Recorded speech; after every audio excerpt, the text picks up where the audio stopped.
Welcome to TKT course by Teacher Teresa, Module 1, Part 1, Describing Language and Language Skills, Unit 5, Reading. Contents.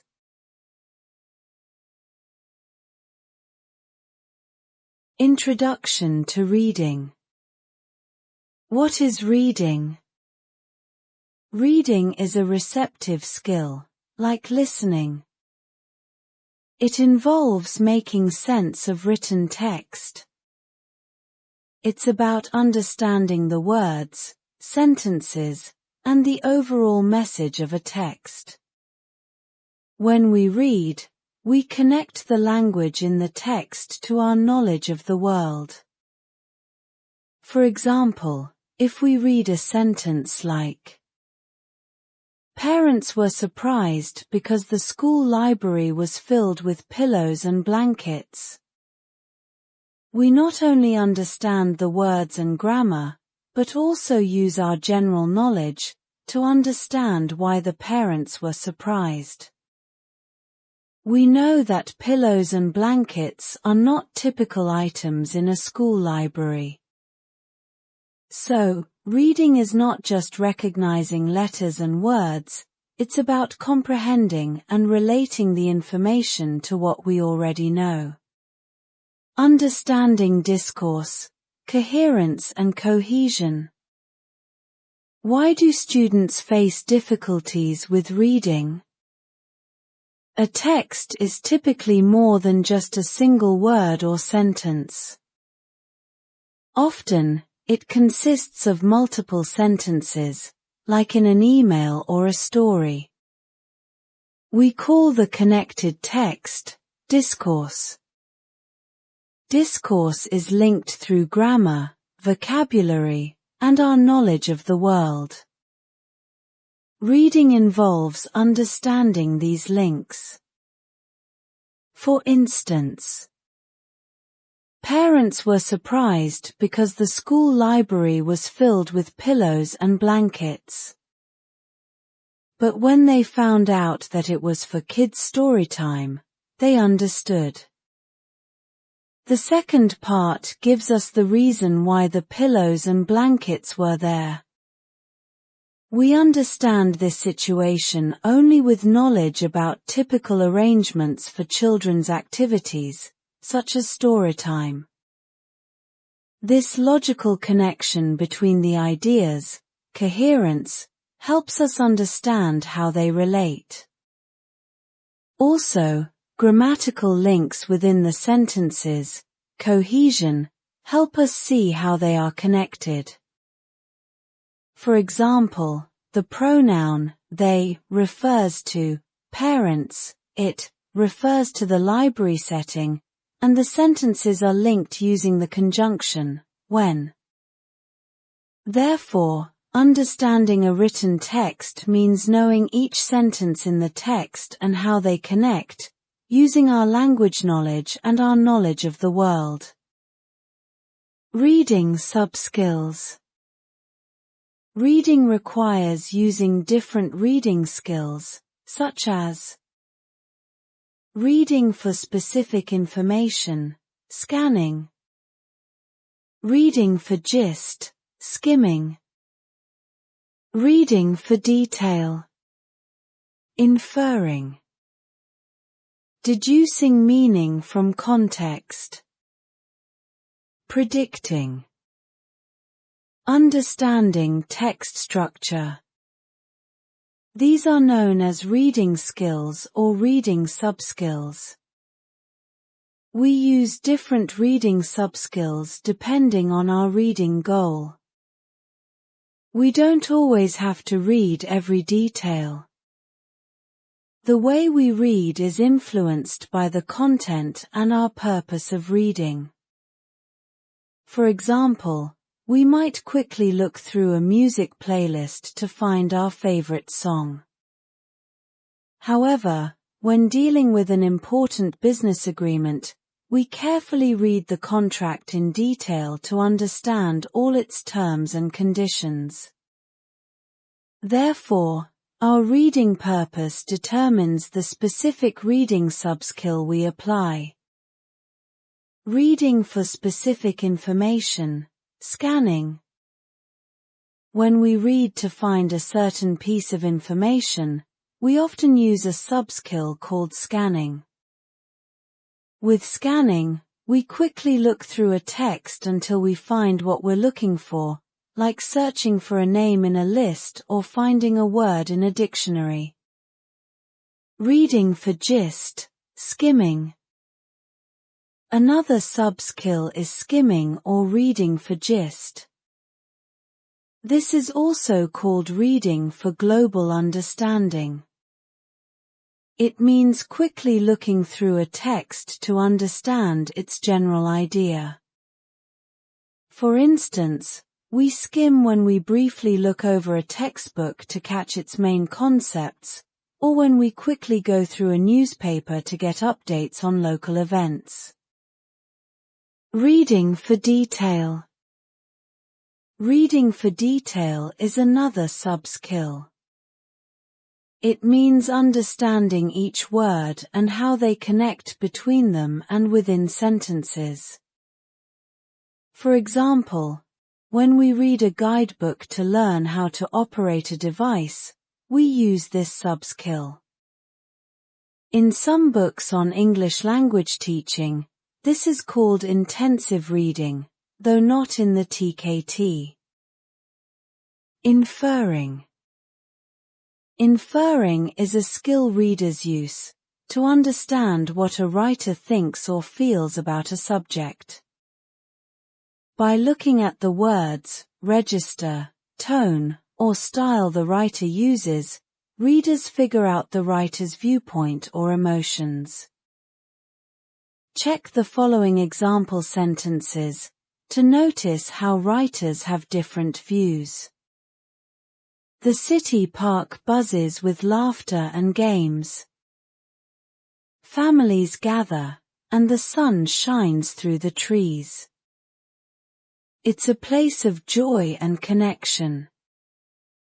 The city park feels crowded, with litter scattered about. Trees look tired amidst the noise. It has lost its charm. Deducing meaning from context. Deducing meaning from context means trying to understand the meaning of an unknown word by looking at the words around it, or thinking about the situation it is used in.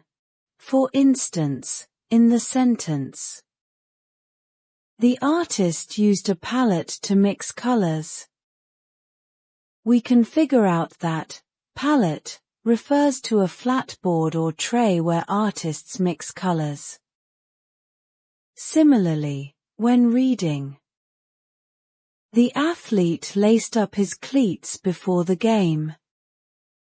We can deduce that cleats are shoes with grips designed for sports such as soccer or baseball. Using this skill, even if we don't know every word, we can get its meaning without using a dictionary. Predicting. Prediction involves using hints or clues before we read a text, to guess what it is about. For instance, by looking at the subject line and sender's name in an email, newspaper's headlines or images, chapter titles, an author's name, magazine cover, or menu title, we can make informed guesses about what the content might cover.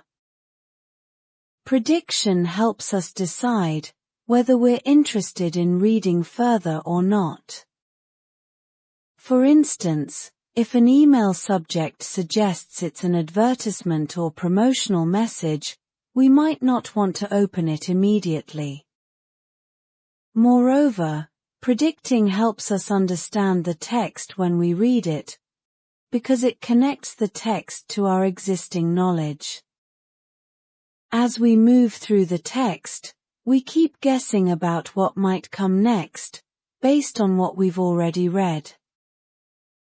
Understanding text structure. Understanding text structure means knowing how different types of text usually flow. For instance, in a recipe, we expect to see a list of ingredients first, followed by step-by-step instructions, and finally, additional tips for better results. Similarly, if we are reading a persuasive essay, we might anticipate an interesting introduction first, followed by reasons for a viewpoint, evidence that support these reasons, a section addressing opposing views, and finally, a conclusion, which serves as a concise summary, restating the main points. Readers apply these patterns to follow along the text. Also, recognizing conjunctions like therefore or however helps readers understand how ideas progress or change in the text's direction. Good readers can recognize various types of texts, such as diaries, advertisements, pamphlets, manuals, reviews, emails, blogs, essays, and reports. Each text type is unique, differing in length, page layout, how it's arranged on the page, content, and language used. Extensive and intensive reading are different ways of reading. Extensive reading, often known as reading for enjoyment, involves genres like comic books, stories, and novels. As we go through, our interest and concentration change. We might read some parts in detail, while skimming over others, using different reading subskills. On the other hand, in language classes, we often ask learners to read texts to focus on the language used. For instance, we might ask them to find specific words related to a topic, or figure out the grammar of a sentence. The purpose is to help learners understand how language works. This type of reading is called intensive reading. It's not about understanding the text, but studying the language itself. In some English teaching books, but not in the TKT, this skill is referred to as reading for detail. Reading is complex. It requires understanding letters, words, sentences, connecting ideas, recognizing text types, interpreting based on our knowledge, and applying specific reading subskills. Although reading is a receptive skill, it's certainly not a passive activity. Key concepts and the language teaching classroom. Read these tips and mark the ones that matter most to you. If students can read in their own language, they can transfer those skills to reading in English too. But if their language level is not high, teachers can help. Teachers find out and focus on the reading subskills students need help with. They can also pre-teach new vocabulary before reading and ask students to predict what they will read. They can also guide certain students to guess the structure of the text. To help learners connect their existing knowledge to understanding a text, teachers can start with lead-in activities before students read a text. These activities often include looking at pictures or the title to guess what the text is about. Teachers can also have students brainstorm ideas or vocabulary related to the topic, or share their thoughts and experiences about it.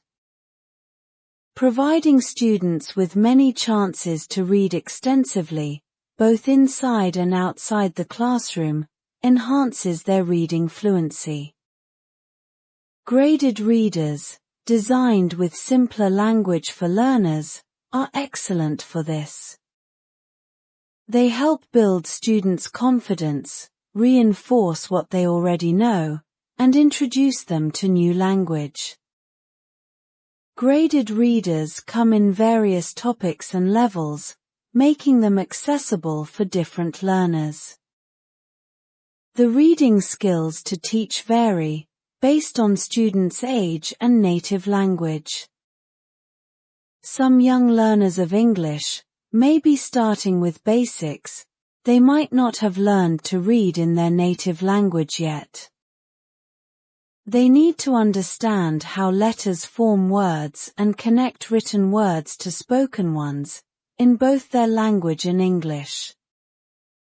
Some students might find English script unfamiliar because their native languages, like Korean, Hindi, or Chinese, use different scripts.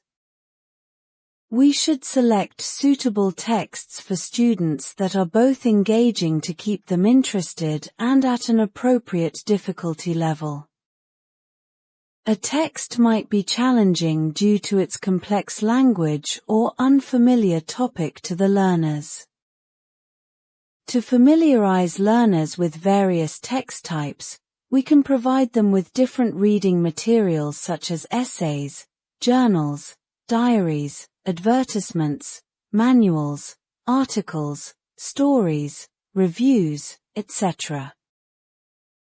Reading lessons typically have a structure that includes introductory activities, activities emphasizing the text's topic, pre-teaching vocabulary, and having students guess the text's content. Main activities. Comprehension exercises that enhance various reading subskills, starting with overall understanding before diving into specific details. Post-task activities. Tasks where students relate the text's topic to their experiences or share opinions. Here, they use the language they learned from the text. Reading aloud has not been listed in the reading subskills. Reading aloud isn't about gathering information from a text, and language users don't typically read this way in their daily lives. It is mostly done in classrooms to check pronunciation or understanding. To be able to read aloud well, it requires a deep understanding of the text and the ability to predict what's next. If practiced in class, it's best after students have understood the text's content. See Unit 17 for activities practicing different reading subskills, Units 19 to 21 for lesson planning, and Unit 23 for resources to help plan lessons. Thank you.